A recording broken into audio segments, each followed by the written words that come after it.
Welcome back to Jorla's Garage. It's a rainy day in South Florida, so it's a perfect day to work on the Boxster. So stay tuned. As I mentioned in the last video about the Boxster, I need to do the chain tensioners and also give it a coolant flush. So I bought the tensioners, I got the coolant, I got oil. So basically this car's ready to go up on the lift and get dealt with, and then I'll hook up the computer once it's done, and hopefully my cam deviations will be within spec, or at least close to it. And then I'm just gonna drive it until it blows up. That's all I can do. I was looking for another one, maybe at auction or something, just to kind of maybe do an engine swap or something like that. But at the end of the day, if this one's gonna keep going, why go through all that work, right? So anyway, let me get it up on the lift. Let me get inside to it. It's raining, it's nasty today. But it's a good day to work inside. So that's what I'm gonna do. That little Boxster. As far as those tensioners are concerned, I'm not reinventing the wheel here. There's videos on how to do it. I'm just gonna basically follow what I've already seen. So first things first, I need to take the covers off the inside. I need to lock that crank so that that doesn't spin when I release the tensioners. And that's it. Then basically unbolt the old ones, bolt in the new ones, right? Shouldn't be that difficult.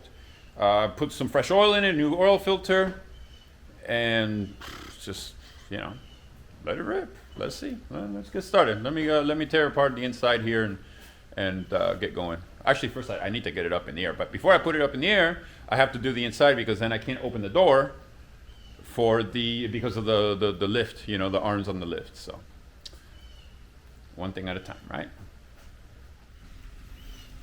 right? Since some of you may not know what I'm talking about, basically I need to take this guy off here, and then I need to take this panel off here, and then I need to lock the crank, and I'll show you guys that in just a second here. I gotta move that seat, but I need my hands. I can't do this one-handed.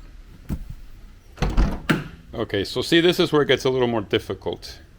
I can only open the door that much, and I need to get in there to lock the crank. So let me go get some light, a 24 millimeter wrench, and also a what do you call it, a drill bit. I think it's a 5/16 to lock that thing up. So let me work on that right now. So I don't know how much you can see, but let me get the light here. This little mark right here, that little mark is on the block, and then the little thing here on the pulley is lined up perfectly with that line on the block. So that should be top dead center. I guess it doesn't really matter if it's top of compression stroke or top of what's the other, power stroke, compression stroke, whatever. I don't think it really matters. So now I gotta get the car up in the air and get at it from underneath. And up she goes.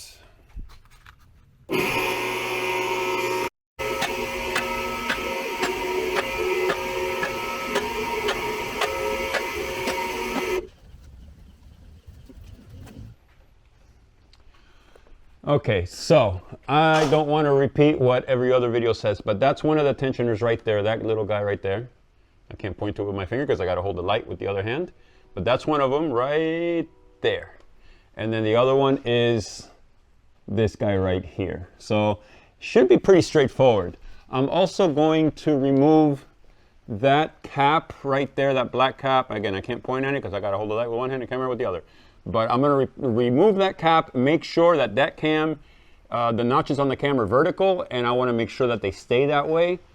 So, you know, so I know I'm not getting any kind of funky situation with the engine spinning or anything like that. I want to make sure it goes back together the same way it came apart.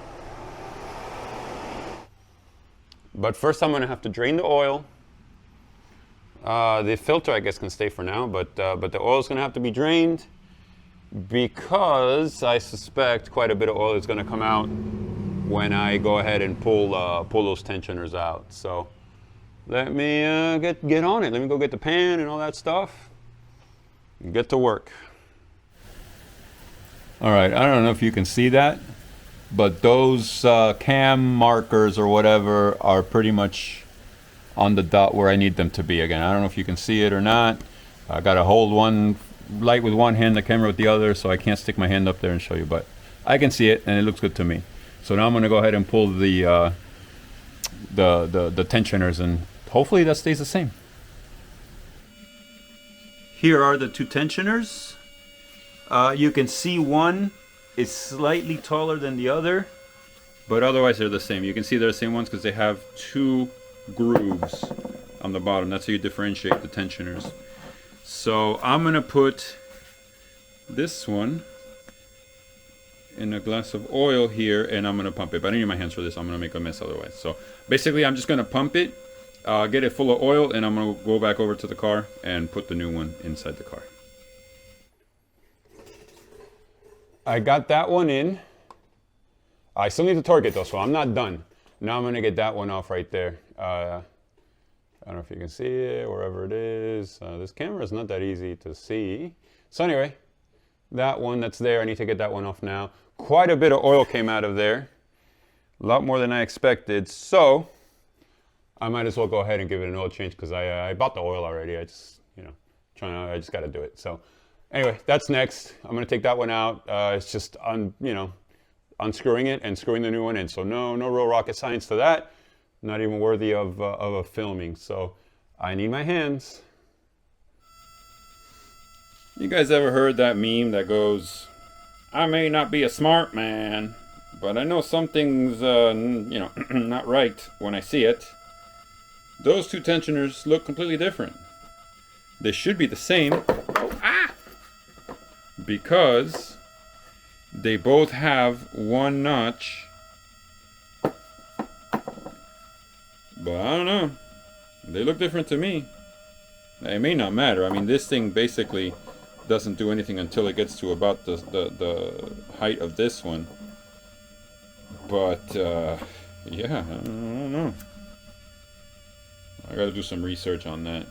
But it looks like it would fit the same, because when you compress that spring down, to right where it starts to have some pressure, it's basically at the same height as this one.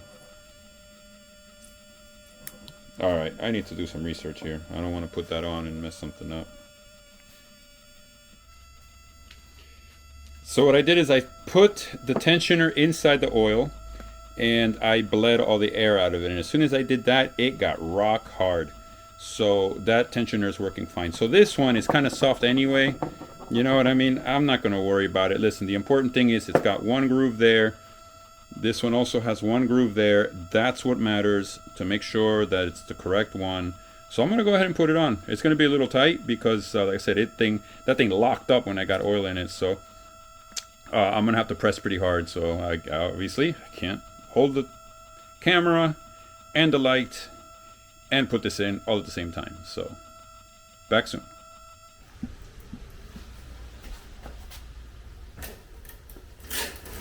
I'm going to make an attempt here to see if that camera will pick up the filter. I'm looking for metal and I'm looking for plastic, little pieces of plastic, which would tell me that the chain ramps are falling apart. They're getting beaten up by the chains, but I see nothing of either one. I mean, this filter is as clean as I could possibly imagine a filter would be. There's nothing here. It's clean. So hopefully there wasn't much damage on the chain ramps, and by simply doing this little job that I'm doing here, my cam deviations go back to normal, and I can go ahead and start beating on this car like I used to, because I had a lot of fun beating in those cars. Look at this, that little tiny piece of plastic right there. Yep, one tiny little itty, like the size of a flea. But that's okay. I'll take plastic over metal any day. Because if that IMS starts going bad, it's done. But no, it's clean. That's good. Alright, let me go grab a new filter and get on with it. Well, I'm back to my old faithful iPhone because the little camera ran out of battery. So you can see I drained the coolant. That's what I was in the middle of filming when the thing ran out. So basically I took this hose off, and this hose off. And I got about, I would say that's about 3 gallons in that 5-gallon bucket, which as far as I know is more or less the coolant capacity in these engines. So I'm gonna leave it like that. I'm gonna put the car down now. I'm gonna put some oil in it. And start filling it up with coolant. And I'm gonna crank it, let it get hot. I'm gonna cross my fingers that I don't hear any rattles or anything like that, that the engine, everything in the engine is good. And call it a day. And drive home. But man, it's nasty out there. Look at that, it's raining. But hey, whatever. So that's next. I gotta put the car down.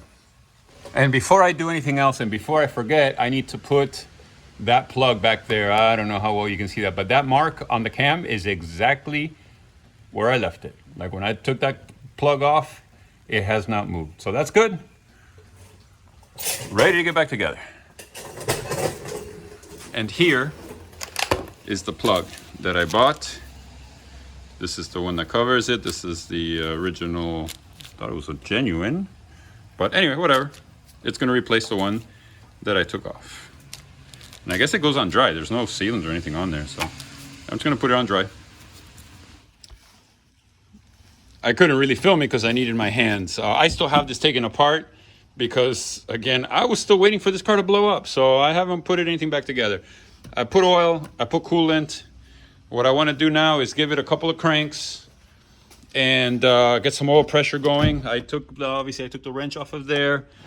I put the plug back in the cam there. So I'm gonna give it a couple of cranks without it starting. I don't want it to start. Yeah, there it goes. So I just wanna build some oil pressure. Actually, let's see what it says as far as oil level goes. Low, okay, that's not a problem. I figured that.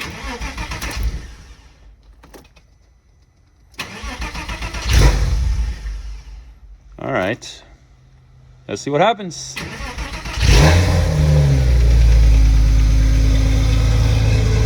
Oh, it sounds good. It didn't rattle. Actually, it sounds real good. It's idling steadier than it used to. Before it would stumble at idle. So we'll see. Anyway, I need to let it warm up a little bit, so I can put more coolant in it. I can top off the oil and take it for a drive. See what happens. All right, so now my oil level, let me get this on here. Hold on. Let's see. Oops, oil measurement. Let's see here. The oil level should be good. Let's see if you can see that. Yeah. So now I just need to put this back on, put the carpet back on, and go for a drive. First impression, I just went for a ride around the block. It's idling much smoother than it was before. I don't have my computer here, so I can't hook it up to get the cam deviations. So I'm gonna go ahead and get out of here. I'm gonna clean up my mess. I'm gonna go home and hook up the computer. I'm super curious to see what my cam deviations are gonna be, but it's definitely running smoother. You can see the temperature still hasn't quite gotten up yet. I'm gonna keep an eye on that, and that's it. Now it's time to drive this thing. All right, then with the car running, I just topped it off with some distilled water this time, not hose water like I did last time.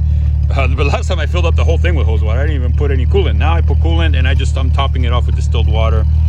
So I'm gonna go for a drive. And until then, there's not much else I can do.